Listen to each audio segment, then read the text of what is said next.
केमजॉन education में आप सभी का स्वागत है। तो चलिए आज का लेक्चर हम स्टार्ट करते हैं कि हमने अगर पिछले लेक्चर की बात करी थी कि एससीपी और एचसीपी सबसे इंपॉर्टेंट वही चीज थी, ठीक है, उसी के बारे में आज बात कर लेते हैं। इसकी हमने पैकिंग एफिशिएंसी संकुलन दक्षता निकालनी आज सीखनी है, ठीक है।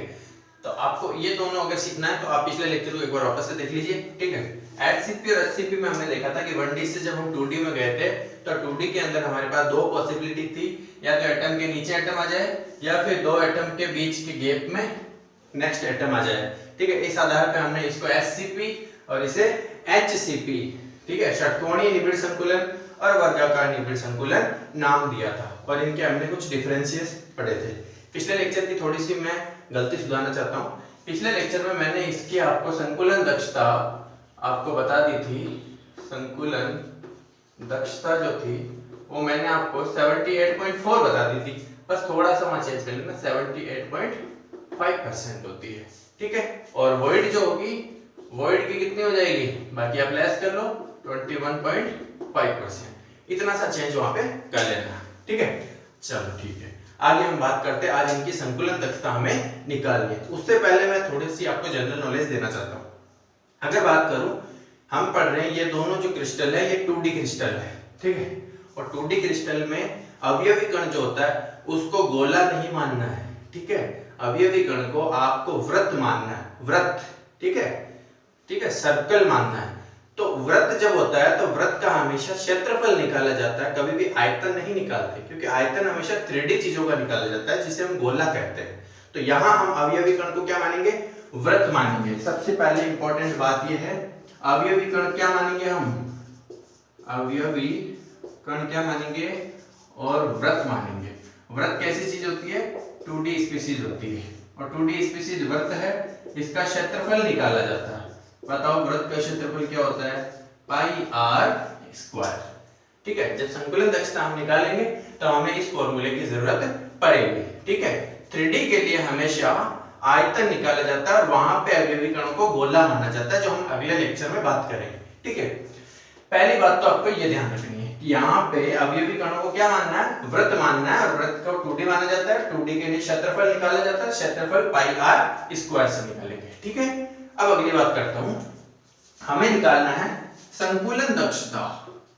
एक बार आप देख लो, संकुलन दक्षता हमें निकालनी है। तो संकुलन दक्षता निकालने के लिए हमें दो चीजों की जरूरत पड़ती है। कौन कौन सी वो दो चीजें हैं, फर्स्ट आपकी होगी ए व आर में संबंध, ए व आर में संबंध, और दूसरी चीज जो होती है वो होती है गोलों की, या फिर अपन यहां पे हम क्या ले रहे हैं, वृत्त ले रहे हैं, वृत्त या फिर अवयवी कणों की, अवयवी कणों की संख्या, जिसको फॉर्मूले में हम Z से डिनोट करेंगे, ठीक है। तो फर्स्ट हमें चाहिए A और R में संबंध और सेकंड हमें चाहिए Z। अब दोनों क्या है पहले वो देख लेते हैं। A और R किसकी बात कर रहा हूं मैं, A में उसकी बात कर रहा हूं जिस भी क्रिस्टल की हमें संकुलन दक्षता निकालनी है वहां पे हमें एक रेफरेंस के लिए क्या माननी पड़ेगी, कोई ना कोई एक स्ट्रक्चर लेनी पड़ेगी जिसको बार बार दोहराने पर वो पूरा का पूरा क्रिस्टल बन जाए, जिसको मैं शॉर्ट में कहूंगा मात्रक कोष्टिका।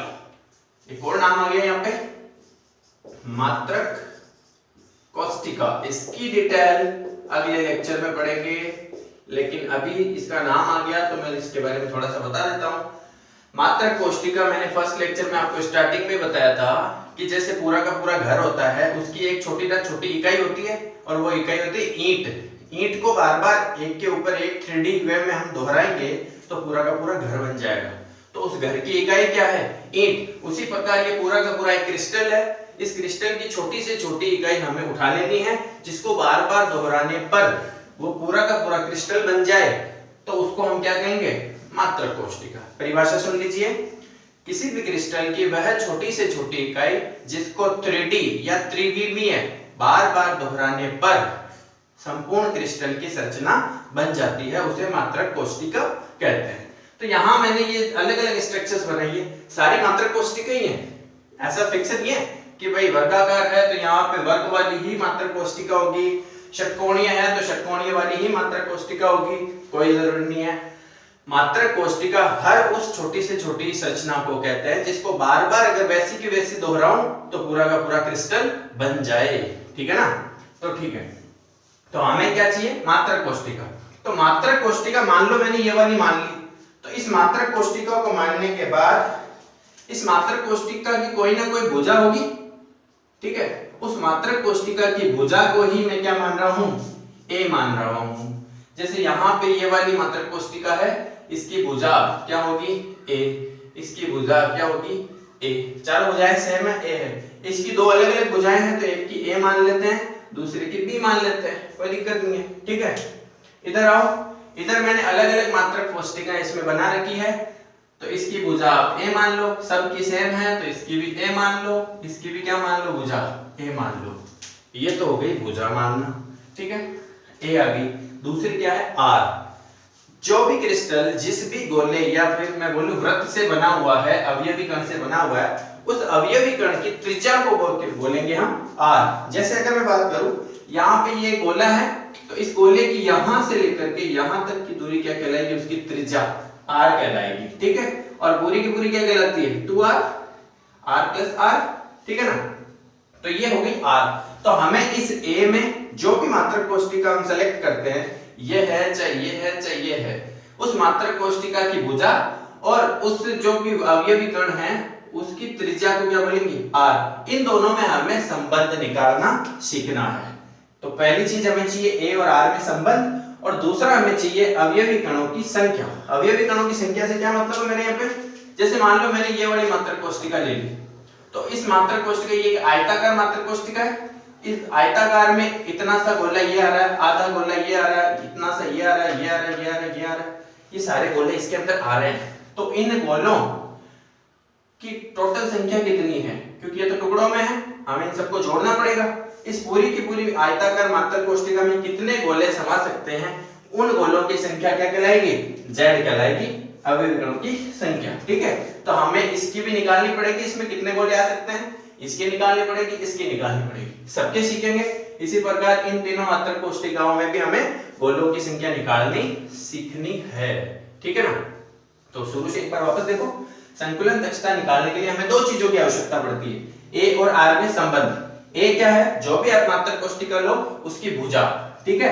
आर क्या है, इस अवयवी कण की त्रिज्या, ठीक है। इन दोनों में हमें संबंध निकालना है। दूसरा हमें चाहिए अवयवी कणों की संख्या, जो भी आपने मात्रक कोष्टिका ली है उसमें कितने गोले फिट आ सकते हैं, उनकी संख्या क्या होगी, ठीक है। ये चीजें आपको देखनी है। अब हम स्टार्ट करते हैं कि किस प्रकार से हम ए और आर में रिलेशन निकाल सकते हैं। इधर ही आ जाओ। सबसे पहले मैं बात करता हूं एससीपी की। मान लो ये फर्स्ट वाला है, फर्स्ट वाला जो है इसको मैं दे देता हूं नाम फर्स्ट, इसको सेकंड, इसको थर्ड। ये तीन मात्रक कोष्टिका मेरे पास है। मेरे को ए और आर में रिलेशन चाहिए। बताओ फर्स्ट के लिए ए और आर में रिलेशन क्या होगा, ए व आर में रिलेशन और जेड, ये दोनों हम प्रत्येक के लिए निकालेंगे, ठीक है। तो बताओ ए और आर में रिलेशन निकालना है, आप खुद बताओ। इस ये जो वर्ग बना है, वर्गाकार संरचना, स्क्वायर जो बना है, इसकी यहां से लेकर के यहां तक की दूरी क्या मानी मैंने, ए मानी है, ठीक है।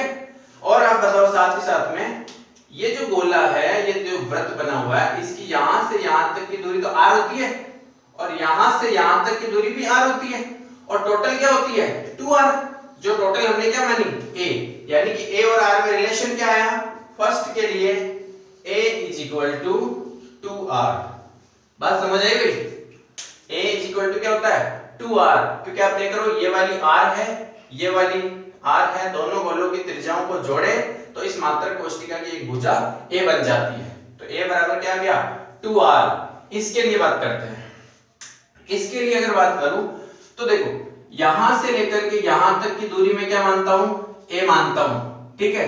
तो क्या ये दोनों गोले आपस में जुड़े हुए हैं, नहीं, ये बीच में गैप आ गया ना, जिसको हम वॉइड कहते हैं।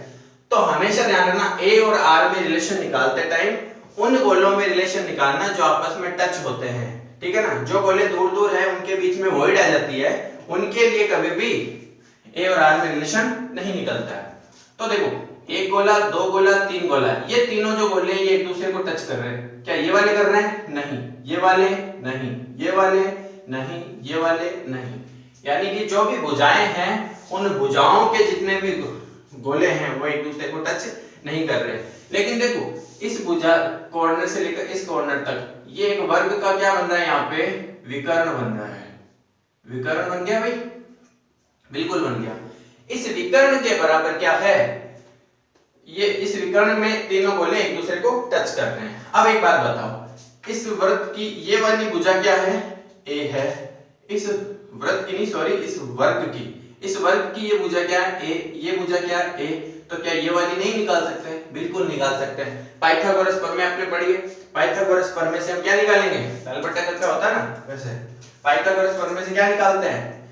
ये विकर्ण निकालना है। तो बताओ क्या होता है भाई? यहां से कर्ण का स्क्वायर बराबर आधार का स्क्वायर प्लस लंब का स्क्वायर, ए स्क्वायर प्लस ए स्क्वायर। जैसे मैं मान लो इसको मैं नाम दे देता हूं ए बी सी। ए और बी निकालनी है मेरे को, तो बताओ ए बी का स्क्वायर बराबर क्या होगा? ए सी का स्क्वायर प्लस सी बी का स्क्वायर, सी बी का स्क्वायर, यही होगा भाई। बताओ ए बी का स्क्वायर बराबर ए सी क्या है? ए का स्क्वायर क्या बनेगा? ए स्क्वायर प्लस सी बी क्या है? ए का स्क्वायर। ठीक है, बताओ क्या बना? ए बी का स्क्वायर बराबर 2a का स्क्वायर। ठीक है, इसका स्क्वायर हटेगा तो इस पे रूट लगा देंगे। बताओ क्या बनेगा? ए बी बराबर क्या आएगा? a root 2। ये हमने यहां से विकर्ण निकाल दिया। ठीक है, विकर्ण आ गया। अब आप देखो यहां से इस गोले की यहां से लेकर के यहां तक क्या है? त्रिज्या r है। ठीक है, ये पूरा का पूरा गोला है तो इसका ये तो व्यास हो गया। व्यास कितना होता है? 2r। ठीक है, और यहां से यहां तक फिर से क्या गया? r आ गया। टोटल r गिनो कितने हो रहे हैं? r plus 2r plus r कितना आया? 4r। और पूरी की पूरी विकर्ण की लंबाई हमने कितनी निकाली? a root 2। इसका मतलब क्या हुआ? रिलेशन क्या है यहाँ पे? a रूट 2 बराबर क्या होता है? 4r होता है। ये वाला रिलेशन यहां से हमें मिल गया। ठीक है, अब बात करते हैं हम तीसरी वाली मात्रक कोष्टिका की। इस मात्रक कोष्टिका में देखो आप, ये भी एक क्या है? भुजा है। ये भी एक क्या है? भुजा है। ये भी एक भुजा है। ये भी एक भुजा है। सारी भुजाएं हैं, हमें सबके लिए निकालना पड़ेगा। पहले निकालो a के लिए। a के लिए आप खुद ही देख लो। अगर ये भुजा a है यहां से लेकर यहां तक, तो यहां से लेकर यहां तक तो क्या हो गया? r, और यहां से लेके यहां तक क्या हो गया? r। तो बताओ a बराबर क्या है यहाँ पे? तीसरी के लिए मैं निकालता हूं, a बराबर क्या आया? 2r। a के लिए आ गया। b के लिए निकालो। ये वाली भुजा हम b मान रहे हैं क्योंकि ये बड़ी है ना। इसके लिए बताओ, देखो ये r, ये वाली 2r और ये वाली r। बताओ b बराबर क्या आया? b बराबर क्या आया यहाँ पे? 4r। समझ में आया भाई? तो r और a और b दोनों के लिए क्या आ गया? a के बराबर 2r और b के बराबर 4r। ये हमें यहाँ पे मिला a और r में संबंध। ये हम क्यों निकाल रहे हैं भाई? क्योंकि हम जब संकुलन दक्षता निकालेंगे तो संकुलन दक्षता के फॉर्मूले में हमें a और r में रिलेशन पता होना चाहिए। ठीक है, तो मैं बेसिक से स्टार्ट कर रहा हूँ। संकुलन दक्षता के लिए दो चीजों की आवश्यकता पड़ती है, a और r में संबंध। तो हमने इसके लिए निकाल लिया, इसके लिए निकाल लिया, इसके लिए निकाल लिया। a और r में संबंध क्या होता है? ठीक है, अब बात करते हैं वृत्त में अवयवी कणों की संख्या कैसे निकाली जाती है। ठीक है ना, तो इसको समझने के लिए एक बार आप इसको कंप्लीटली देख लीजिए ताकि मैं कुछ मिटाऊं भी तो आपको बाद में दिक्कत ना हो। ठीक है, तो बात करते हैं z यानी अवयवी कणों की संख्या कैसे निकालेंगे। ध्यान देना, देखें z को निकालना है आपको तो एक काम करना पड़ेगा। z को निकालने के लिए हम यहाँ पे जो तरीका यूज करेंगे वो होगा कोणीय तरीका। कैसा तरीका है? कोणीय तरीका। कोणीय तरीका का मतलब क्या होता है? जो भी आप मात्रक कोष्टिका सेलेक्ट करते हो, ये वाली है चाहे ये वाली है चाहे ये वाली, कोई भी मात्रक कोष्टिका जब सेलेक्ट की जाती है तो उस मात्रक कोष्टिका के आप कोणों का एक बार अध्ययन कर लो। कौन सा कोण कितने डिग्री का है। ठीक है, जो भी कोण जितने भी डिग्री का है उसमें 360 का भाग लगा दो, 360 का भाग लगा दो। 360 का क्यों लगाते हैं? क्योंकि हम इस अवयवी कण को क्या मान रहे हैं? वृत्त मान रहे हैं, और वृत्त पूरा टोटल कितना होता है? 360 का। ठीक है ना, तो उसमें से कितना आ रहा है वही तो हमें निकालना है। ठीक है। जैसे अगर मैं बात करूं इसकी, देखो ये वाली यहाँ पे मात्रक कोष्टिका है, जैसे ये वाली, इसका ये वाला एंगल कितना है 90 डिग्री का है। कितना है 90 डिग्री का। तो बताओ इस गोले का पूरा 360 होता है, 360 में से 90 डिग्री इस मात्रक कोष्टिका के अंदर आ गया, ठीक है। उसी प्रकार इस वाले कोण को भी कितना है 90 डिग्री, और इस गोले का पूरा कितना है 360। इस 360 में से 90 डिग्री इस मात्रक कोष्टिका में आ गया, 360 में से 90 डिग्री इस मात्रक कोष्टिका में आ गया, 360 में से 90 डिग्री इस मात्रक कोष्टिका में आ गया। तो जितना डिग्री है 90 डिग्री है, तो 90 डिग्री डिवाइड बाय कितना है टोटल 360। ऐसे कितने कोण मिल रहे हैं मेरे को 4 बार मिल रहे हैं। तो इससे मैं गोलों की संख्या या फिर अवयवी कणों की संख्या निकाल सकता हूं। तो 90 डिग्री डिवाइड बाय 360, 1/4, 4 से 4 गया, कितना आया 1।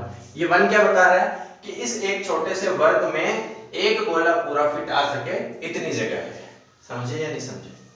इस पूरे एक वर्ग में एक गोला फिट आ जाए इतनी जगह है, यानी कि ये वाला ये वाला ये वाला ये वाला ये इतना भाग मिल रहा है ना गोलों का, ये टोटल कितना है एक गोले के बराबर है, ठीक है। तो बताओ फर्स्ट वाली मात्रक कोष्टिका के लिए गोलों की संख्या कितनी आ गई 1 आ गई, ठीक है। सेकंड वाले के लिए ज्ञात करें। अगर सेकंड वाले की बात करूं तो सेकंड वाला भी क्या है एक वर्ग है, और इस वर्ग में ये कोण कितना है 90 डिग्री का, ये भी कितना है 90 डिग्री का, ये कितना है 90 डिग्री का, और ये भी कितना है 90 डिग्री का। इसका मतलब क्या हुआ 90 डिग्री के हमें 4 भाग मिल रहे हैं। तो सेम बात यही हो जाएगी 90 degree divide by 360 into 4 plus क्यों बता रहा हूं मैं, क्योंकि इसके अंदर एक गोला तो पूरा का पूरा ऑलरेडी फिट है, एक गोला तो पहले से अंदर है, तो वो तो गिना ही जाएगा। प्लस कितना हो जाएगा 1, यानी कि कोणीय मेथड से तो हमें 90/360 इंटू 4 मिल गए, प्लस एक इसके अंदर ऑलरेडी है। बताओ टोटल कितना आया, टोटल कितना आ गया भाई 2, क्योंकि इसका तो कैलकुलेशन 1 हो गया और 1 ऑलरेडी है, कितना आया 2। तो ध्यान रखना इसके लिए z की संख्या कितनी आ गई 2 आ गई, ठीक है। इस वाले की अगर बात करूं तो ध्यान दो भाई, यहाँ पे एक आयत बन रहा है, इस आयत का ये एंगल कितना है 90 डिग्री का, ये वाला कितना है 90 डिग्री का, ये वाला भी कितना है 90 डिग्री का, और ये वाला भी 90 डिग्री का। तो बताओ 90 डिग्री के कितने गोले आ रहे हैं मेरे पास यहाँ पे, तो 90 डिग्री बाई 360 इंटू 4, ठीक है। प्लस क्या बनेगा ध्यान दो, अब बीच में ये भी तो आधे आधे गोले आ रखे हैं। अगर ये वाला एंगल में देखो तो ये वाला एंगल जो है ये कितना होता है 180 डिग्री का, और 180 डिग्री के कितने एंगल है यहाँ पे 2 है। तो क्या हो जाएगा 180 डिवाइड बाई 360 गुणा 2। आप बोलोगे सर ऐसे ही दिख रहा है, तो आधा और आधा 1 हो गया, और इसका हमें दिख रहा है 1/4 भाई दिखने में और करने में दोनों में फर्क है। ये तुक्का कहां तक लगाओगे, अभी यहाँ पे आएगा बताना देखिए कितना भाग आ रहा है, नहीं होगा, ठीक है ना। इसलिए तरीका आपको आना चाहिए, बाकी दिख तो सबको ही रहा है, ठीक है।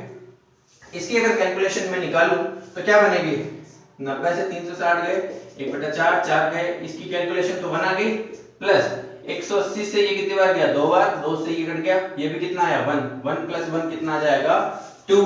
तो इस आयत के अंदर 2 गोले अभी भी समाहित हो रखे हैं, इसका मतलब इसके लिए z की वैल्यू क्या आ गई 2। क्लियर है? तो ध्यान रखना भाई, किसी भी संकुलन दक्षता को निकालने के लिए a और r में रिलेशन पता होना चाहिए। तो फर्स्ट के लिए a और r में रिलेशन 1 है, सेकंड के लिए a√2 = 4 है, और 3 के लिए a = 2r है और b = 4r है। और दूसरी बात है z गोलों की संख्या निकालनी है।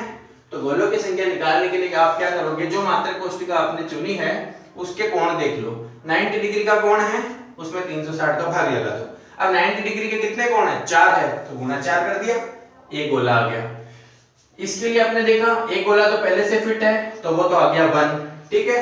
फिर 90 डिग्री के कितने एंगल है 4 है, तो 90/360 इंटू 4, तो इसकी कैलकुलेशन हो गई 2, ठीक है। तीसरी के लिए अगर बात करूं, यहां आपने क्या किया 90 डिग्री के 4 एंगल है, 90/360 इंटू 4 प्लस बीच में देखो 180 180 के 2 कोण आ रहे हैं, तो 180/360 गुणा 2, इसकी कैलकुलेशन में कितनी आई 2, तो इसके लिए z की वैल्यू कितनी आ गई 2 आ गई। क्लियर है? ये सारी बातें हो चुकी है। अब साथ साथ में इनकी भी बात कर लेते हैं, क्योंकि इसके लिए भी तो हमें निकालनी है। ठीक है, तो इसके लिए ए और आर में रिलेशन निकाल लेते हैं और बाकी बातें हम कर लेते हैं।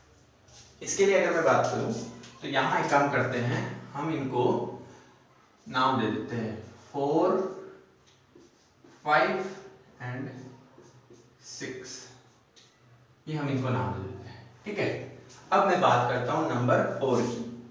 तो हमें क्या निकालना है, ए वो आर में संबंध और जेड निकालना है। ठीक है, तरीके वही है जो आपने पहले यूज किए हैं। फर्स्ट वाली के लिए अगर बात करूं, ये नंबर 4 जो है, इसके लिए अगर मैं बात करूं, बताओ भाई इसके लिए बताओ, ये वाली यहां से यहां क्या भुजा है, एक ए, ये वाली भी क्या है ए, ये वाली हमने ए मान रखी है।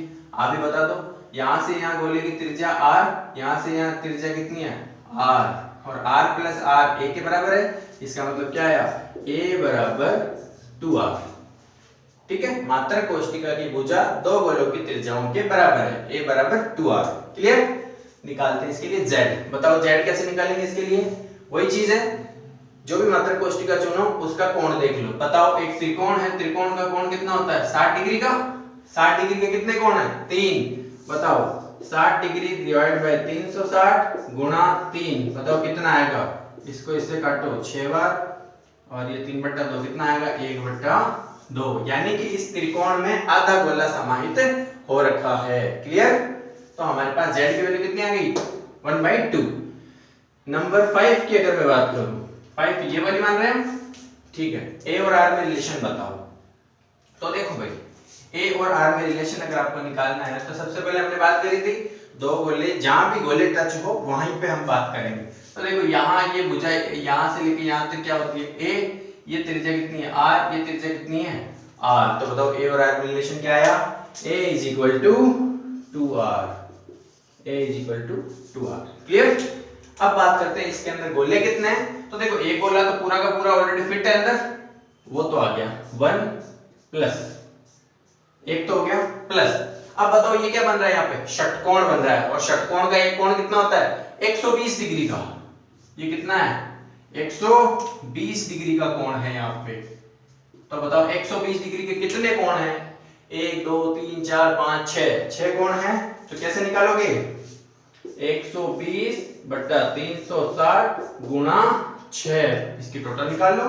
120 से ये कितने बार गया 3 बार, 3 से ये 6 गया 2 बार, 1 + 2 कितना आया 3, यानी कि एक षटकोण के अंदर 3 गोले फिट है। क्लियर, आगे बात करता हूं नंबर 6 की। 6 की अगर मैं बात करूं तो ये वाली देखो आप, इस बार ए और आर में रिलेशन की बात करें तो ये भुजा ए है और यहां से आर यहां से आर, तो ए बराबर तो फिर से 2r ही आएगा, a बराबर 2r। इसमें तो कोई दिक्कत नहीं है। z अगर निकालना हो तो बताओ भाई ये एंगल कितना है, ये एंगल कितना है। अब देख के पता नहीं चलता ऐसी चीजें, तो अब आप क्या करोगे, यहाँ पे थोड़ा सा दिमाग लगाओ। देखो एक त्रिकोण के अंदर कितने गोले आ रहे थे, आधा गोला आ रहा था। तो अगर इस संरचना को, यहां से मैं 6 हटा रहा हूं, अगर इस संरचना को मैं ऐसे बना दूं, यहां मैं एक लाइन खींच देता हूं। अब देखो एक त्रिकोण ये रहा, एक त्रिकोण ये रहा। एक त्रिकोण में आधा था तो दो त्रिकोण में कितने होंगे भाई, एक होगा। इसका मतलब इसमें z बराबर क्या आ जाएगा 1 आ जाएगा। नहीं सर हमें तो कोण के माध्यम से बताओ, तो आपने डायरेक्ट यूज कर लिया। तो देखो भाई कोण के माध्यम से भी आप निकाल सकते हो, ऐसा नहीं नहीं निकाल सकते। बताओ कैसे, अगर मैं इसको मैं यहां पे बना रहा हूं, देखना एक बार,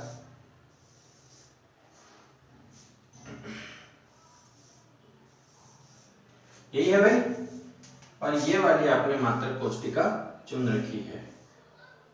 ठीक है, अब आप खुद ही देखो ये वाला एंगल कितना है 120 डिग्री का है, ये वाला कितना है 120 डिग्री का है, ये वाला कितना है 60 का है, और ये वाला कितना है 60 का है।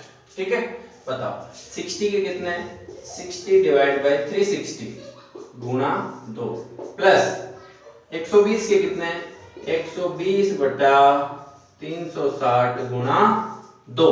ठीक है, काटो भाई इसको, 0 से 0 गया, 6 बार गया, बता 2/6 आ गया, प्लस इधर ये गया, इससे ये गया 3 बार, कितना आ गया 2/3 आ गया। वहां भी देख लो भाई, 2/6 और 3/6। बताओ कॉमन क्या आएगा यहाँ से? 6 कॉमन आ जाएगा। 6 का 6 में एक बार इंटू 2, 3 का इसके अंदर 2 बार, 2 इंटू 2 कितना है? 4 बराबर 6/6 कितना आया? 1। हमने क्या निकाला था? एक ही तो निकाला था, ठीक है ना? तो एंगल से भी निकाल सकते हैं, ऐसा नहीं निकाल सकते, ठीक है। चलो स्टार्ट करते हैं वापस से। एक बार इसका सारा रिवीजन देखो। ए और आर रिलेशन की अगर हमने बात करी तो हमने इसके अंदर 3 मात्रक कोष्ठिकाएं चुनी, सब में ए और आर में रिलेशन अलग-अलग आया और जेड भी अलग-अलग आया। इसके अंदर भी हमने अलग-अलग से 3 मात्रक कोष्ठिकाएं चुनी, ए और आर में रिलेशन सेम आया लेकिन जेड इन तीनों में अलग आया। तो क्या सर HCP और SCP की संकुलन दक्षता भी इस ए और आर और जेड से अलग-अलग हो जाएगी? नहीं। तो हमेशा ध्यान रखना ए और आर में रिलेशन और जेड ये हर मात्रक कोष्ठिका के लिए अलग-अलग हो सकते हैं, लेकिन वो मात्रक कोष्ठिका जो भी व्यवस्था बनाएगी, अरेंजमेंट बनाएगी, चाहे वो SCP हो चाहे HCP हो, कोई सी भी हो, उसकी संकुलन दक्षता पर इसका कोई प्रभाव नहीं पड़ेगा। कैसे? इसको हम एक एक को डिटेल करके संकुलन दक्षता।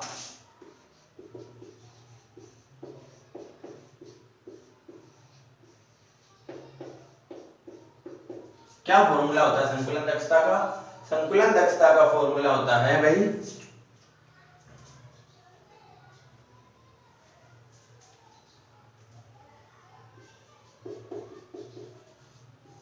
मात्रक कोष्ठिका में गोलों का क्षेत्रफल। देखो मैंने क्षेत्रफल यूज कर रहा हूं क्योंकि हम 2D क्रिस्टल पढ़ रहे हैं। जब हम 3D पढ़ेंगे SCC, FCC, BCC, तब मैं यहाँ क्षेत्रफल की जगह आयतन लिखूंगा क्योंकि 3D के लिए आयतन निकाला जाता है, ठीक है। मात्रक कोष्ठिका में गोलों का क्षेत्रफल बटा मात्रक कोष्ठिका का क्षेत्रफल गुणा 100, ठीक है। ये वाला फॉर्मूला हम यूज करेंगे। मात्रक कोष्ठिका में यहाँ एक वर्ड और यूज कर लो, कुल गोलों का क्षेत्रफल बटा मात्रक कोष्ठिका का क्षेत्रफल गुणा 100। इससे हम निकालने की प्रयास करते हैं। चलो शुरू करते हैं।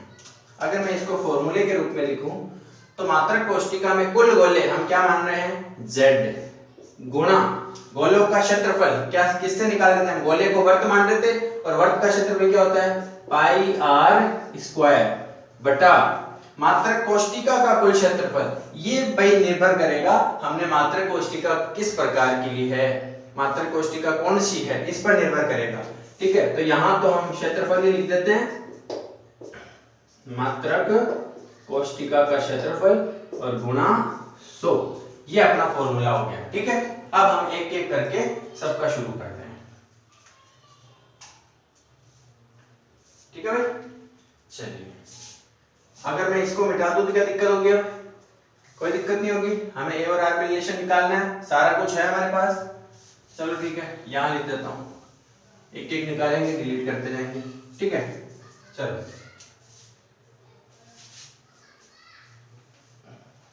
तो ध्यान देना भाई, मैं बात करता हूं फर्स्ट की। फर्स्ट क्या मानी मैंने? ये वाली, ठीक है। फर्स्ट की बात कर लेते हैं। बताओ भाई फर्स्ट के अंदर z की वैल्यू क्या आई? z की वैल्यू फर्स्ट के अंदर क्या आई थी? 1, यानी कि एक गोले का क्षेत्रफल निकालना है, गुणा क्या है? पाई r स्क्वायर। तो एज इट इज लिख दो, पाई r स्क्वायर बटा, ठीक है, मात्रक कोष्ठिका का क्षेत्रफल। अब मात्रक कोष्ठिका आपने क्या ली है? एक वर्ग लिया है और वर्ग का क्षेत्रफल क्या होता है? भुजा स्क्वायर। भुजा हमने क्या मानी? a, तो यानी क्या होगा? a का स्क्वायर, ठीक है, गुणा 100। अब सर इसमें ऐसा क्या है, कैसे निकलेंगे परसेंटेज? तभी तो हमने क्या निकाला है, देखो यहाँ a आ रहा है, यहाँ r आ रहा है। अगर a और r में रिलेशन अगर हमें पता चल गया तो हम उन दोनों को आपस में काट सकते हैं ना। इसलिए बताओ अब a को मैं क्या लिख सकता हूँ? मात्रक कोष्ठिका फर्स्ट के लिए a बराबर क्या होता है? 2r। तो a का स्क्वायर होगा तब क्या बनेगा? तो बताओ भाई, a गोले का आयतन गुणा क्षेत्रफल गुणा पाई r स्क्वायर बटा a को क्या लिख सकता हूँ? 2r, उसका क्या कर दूं? स्क्वायर गुणा क्या लगा दूं? 100। बताओ क्या बनेगा? ऊपर रह गया पाई r स्क्वायर, नीचे क्या बनेगा? 2 का स्क्वायर r का स्क्वायर, 4r स्क्वायर गुणा 100, आर स्क्वायर से आर स्क्वायर गया, पाई की वैल्यू आपको पता होनी चाहिए, पाई की वैल्यू होती है भाई 22.7, ठीक है, तो 22.7 गुणा 100/4, और जब आप इसको सॉल्व करोगे तब आंसर आएगा आपका 78.5%। ये होगा भाई कैलकुलेशन, संकुलन दक्षता कैसे निकालते हैं, ठीक है भाई। ये आपने फर्स्ट के लिए निकाल ली, सेकंड के लिए आप खुद ट्राई कर सकते हो। z की जगह क्या लिखोगे आप, 2 लिखोगे, z की जगह क्या आ जाएगा, 2 आ जाएगा, ठीक है। मात्रक कोष्टिका का क्षेत्रफल, यहां भी वर्ग ही है, वर्ग है तो एक का स्क्वायर ही होगा, भुजा का स्क्वायर, बस इस बार a 2r नहीं है, इस बार a क्या है, यहां से सॉल्व करो a को, a बराबर क्या है जी, इसके लिए फॉर्मूला हो गया, फॉर्मूले को मिटा देता हूं,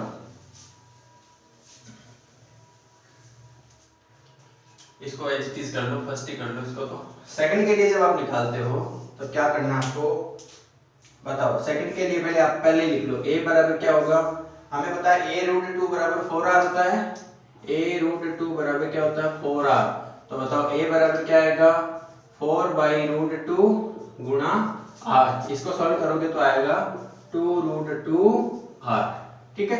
a तो ये आ गया, बताओ z गोलों की संख्या कितनी है इसके लिए 2, बस ये दो बातें अगर हमें पता चल गई तो फॉर्मूले में रख के इसका काम कर सकते हैं।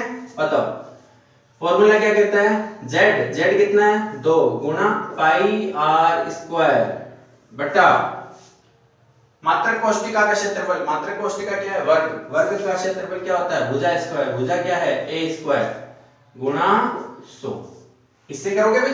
अब a की जगह क्या रख दोगे 2√2r, उसका क्या कर दो स्क्वायर, तो मैं इधर लिख रहा हूं, देखना भाई 2 गुणा पाई r स्क्वायर बटा 2√2r का स्क्वायर गुणा 100, करो इसको सॉल्व, इसको जब सॉल्व करोगे तो क्या बनेगा 2 गुणा पाई r स्क्वायर बटा, देखो 2 का स्क्वायर 4 और √2 का स्क्वायर 2, 4 गुणा 2 8 और r का स्क्वायर गुणा 100, देखो r स्क्वायर से r स्क्वायर कट गया, ठीक है, 2 से 8 कट गया कितनी बार 4 बार, बताओ क्या आएगा पाई बटा 4 गुणा 100, देखो यहां भी क्या आया था पाई बटा 4 गुणा 100, क्या आया था आंसर 78.5%।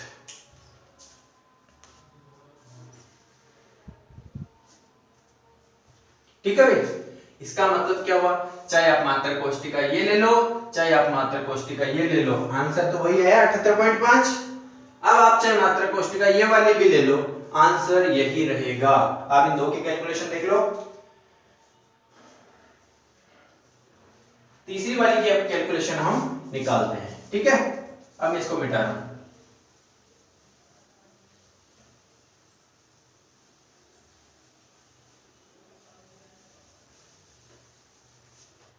देखो तीसरी वाली संरचना देखो, आप पहले ही निकाल सकते हो इसके लिए ए और आर में रिलेशन। देखो तीसरी वाली संरचना क्या कहती है, तीसरी वाली के लिए a बराबर क्या होती है 2r और b बराबर क्या होती है 4r, ये हमने पहले ही लिख रखा है, ठीक है, और z बराबर क्या है इसके लिए 2, ये सारी बातें हमें पता है। अब मात्रक संतुलन दक्षता निकालने का फॉर्मूला बताओ, z गुणा पाई r स्क्वायर बटा मात्रक कोष्टिका का क्षेत्रफल, मात्रक कोष्टिका क्या है इस बार आयत, आयत का क्षेत्रफल कैसे निकालते हैं लंबाई इंटू चौड़ाई, लिख ले लंबाई इंटू चौड़ाई, ठीक है, गुणा 100। बताओ भाई लंबाई हमने क्या मानी b और चौड़ाई हमने क्या मानी a, तो क्या बन जाएगा z इंटू पाई r स्क्वायर बटा a इंटू b इंटू 100, ठीक है। अब मान रख दो z की जगह a की जगह b की जगह, सारा फॉर्मूला क्लियर है। बताओ z इंटू z कितना है 2 पाई r स्क्वायर बटा a कितना है 2r इंटू b कितना है 4r, ठीक है, इंटू 100, ठीक है। देखो भाई r इंटू r क्या होगा r स्क्वायर और r स्क्वायर ऊपर है कट गया, 2 से 2 कट गया, बताओ क्या आएगा पाई बाई 4 इंटू 100, और इसको आप सॉल्व करोगे तो फिर से आंसर क्या आएगा 78.5%। तो आज से एक बात आप दिमाग में फिट कर लो, संकुलन दक्षता कभी भी गोलों की संख्या पर निर्भर नहीं करती है। संकुलन दक्षता हमेशा किस पर निर्भर करती है? अरेंजमेंट पर निर्भर करती है। अगर गोले के नीचे गोला आ रहा है तो 100% क्या होगा? 78.5% आंसर आएगा आपका, ठीक है ना। कभी भी ध्यान रखना, मात्रक कोष्ठिका चाहिए बनाए, चाहिए बनाए, चाहिए बनाए, संकुलन दक्षता पर इसका कोई प्रभाव नहीं पड़ता है। तो हमेशा ध्यान रखना, स्क्वायर क्लोज पैकिंग वर्गाकार निबिड़ संकुलन के लिए संकुलन दक्षता हमेशा कितनी होती है? 78.5%, ठीक है। अब हम बात करते हैं HCP के लिए जो संकुलन दक्षता होती है वो कैसे निकालते हैं। तो बात करते हैं HCP के लिए हमें संकुलन दक्षता कैसे निकालनी है। मैं पहले बात कर रहा हूँ नंबर 4 जो हमने मात्रक कोष्ठिका सिलेक्ट की है उसकी, वो वाली मात्रक कोष्ठिका आपको दे दी, जैसे ये वाली मात्रक कोष्ठिका है आपके पास, ठीक है। इस वाली मात्रक कोष्ठिका में संकुलन दक्षता आपको पूछी, तो हमें पता है कि इस मात्रक कोष्ठिका में ये भुजा कितनी है? A है, और यहाँ से यहाँ त्रिज्या R है और R है, तो बताओ A और R में रिलेशन क्या आ गया? A बराबर क्या आ गया? 2R। एक काम तो क्लियर हो गया। Z हमने निकाला था, सारणी में आप देख सकते हो, Z बराबर क्या आया था इसके लिए? 1/2, ठीक है। संकुलन दक्षता का फॉर्मूला क्या कहता है अपना? संकुलन दक्षता का फॉर्मूला कहता है Z into pi r square बटा मात्रक कोष्ठिका का क्षेत्रफल। यहाँ एक त्रिकोण बन रहा है, त्रिकोण का क्षेत्रफल कैसे निकालते हैं? √3/4 इंटू ए स्क्वायर, √3/4 इंटू ए स्क्वायर गुणा 100, ठीक है। ये है त्रिकोण का क्षेत्रफल निकालने का फॉर्मूला। बताओ Z क्या है? 1/2 इंटू पाई आर स्क्वायर बटा √3/4 ए स्क्वायर। ए कितना है? 2r के बराबर। 2r का स्क्वायर क्या होता है भाई? 4r स्क्वायर गुणा क्या हो जाएगा? 100 हो जाएगा। क्लियर? इसको जब आप पूरा सॉल्व करोगे, यहाँ हमें टाइम लगाने की जरूरत नहीं है, क्योंकि जो हम आंसर निकालेंगे वो ऑलरेडी वैज्ञानिक निकाल चुके हैं। फालतू में यहाँ पे टाइम खराब करने से मतलब नहीं है।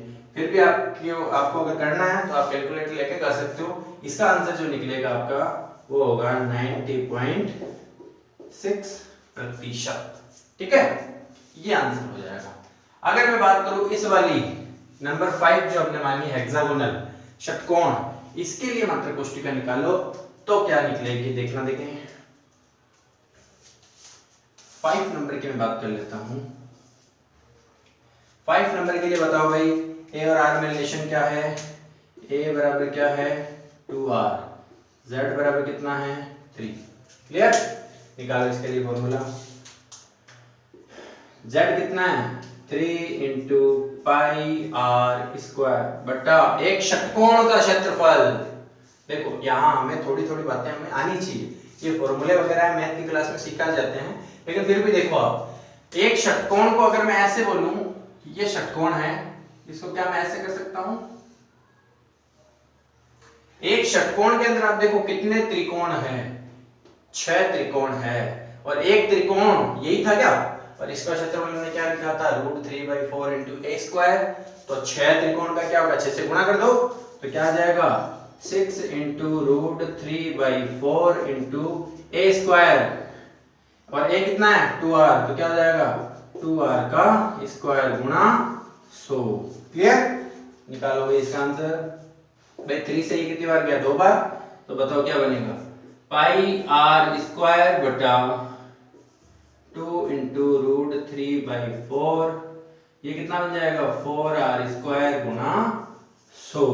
क्लियर? हाँ, तो r स्क्वायर से r स्क्वायर कट जाएगा, और ये जो होगा आंसर आपका, ये आंसर आपका निकल जाएगा 90.6%। जो चीज यहाँ है वही चीज यहाँ है, कोई डिफरेंशिएशन नहीं है, ठीक है ना। इसके लिए आप निकाल सकते हो। बात करें इसके लिए, तो इसके लिए आप कैसे निकालोगे? तो 6 नंबर की मैं बात कर लेता हूँ। a बराबर क्या है? 2r, z बराबर इसके लिए कितना था? 1।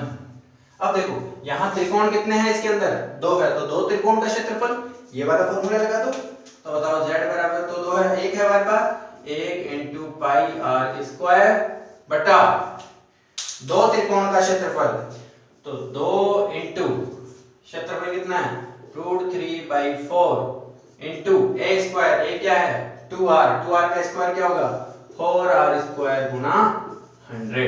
क्या ये और ये चीज एक ही क्या? देखो बिल्कुल है, तो आंसर में क्या आएगा 90.6%। कहने का मतलब, फिर से बार बार दोहरा रहा हूं, मात्रक कोष्ठिका गोलों की संख्या इस पर निर्भर कभी भी नहीं करती है। संकुलन दक्षता हमेशा किस पर करेगी? अरेंजमेंट पर, व्यवस्था पर। आपको क्या करना है, बस ये देखना है कि दो गोलों के बीच में आ रहा है क्या गोला? हाँ आ रहा है, तो बिना देखे आंखें बंद करके आंसर क्या लिखोगे 90.6। जैसे जेडब्ल्यू में ये सवाल आया हुआ है, जेडब्ल्यू में ये सवाल आ चुका है भाई। क्या सवाल है? ये सवाल आ गया जेडब्ल्यू में, ये सवाल दे दिया, ठीक है। और यहाँ पे दे दिया भाई आप इसकी संकुलन दक्षता बताओ, संकुलन दक्षता बताओ। ऑप्शन में दे दिया आपको ए 78.5%, बी 68%, सी 90% एंड डी 90.6%, ठीक है। ये आपको दे दिया, कैसे निकालोगे? क्या ये फॉर्मूला लेके बैठ जाओगे, जेड निकालोगे, ए और आर में संबंध निकालोगे? नहीं, आपको क्या करना है, ये देखना दो गोलों के बीच में गोला आ रहा है और 2D अरेंजमेंट है। 2D अरेंजमेंट, दो गोलों के बीच में गोला आता है तो क्या होता है HCP, और HCP में चाहे कैसी भी मात्रक कोष्ठिका बना लो, उसका आंसर हमेशा क्या होता है 90.6%। ध्यान रखना भाई, ऐसे सवाल आ सकते हैं, ठीक है ना। तो आपको अरेंजमेंट पहचाननी है, मात्रक कोष्ठिका उसके जैसे जैसे बना है। अब कक्षा 12 की अगर मैं बात करूं तो कक्षा 12 में सिर्फ ये दो ही चीजें बताई जाती है। षटकोणीय निबिड़ संकुलन में षटकोणीय मात्रक कोष्ठिका होती है और वर्गाकार निबिड़ संकुलन में वर्गाकार मात्रक कोष्ठिका होती है। ऐसा कोई जरूरी नहीं है, फिक्स नहीं है, बस बच्चों का लेवल उतना ही था, उसको उतना ही बता दिया। लेकिन ये जेडब्ल्यू ये 12th लेवल का ही तो है, वो बच्चे भी तो कर रहे हैं, लेकिन स्कूल में इतना बताते नहीं है। तो ध्यान रखना ये सारी चीजें मात्रक कोष्ठिका पे कभी भी संकुलन दक्षता निर्भर नहीं करती है, ठीक है। तो आज हमने देखी कि संकुलन दक्षता कैसे निकालते हैं। ए और आर में संबंध पता होना चाहिए, गोलों की संख्या जेड पता होनी चाहिए। ये दोनों पता है तो फॉर्मूले में आप अप्लाई करो, आपका आंसर आ जाएगा। इसी के साथ आप सभी को मेरा धन्यवाद।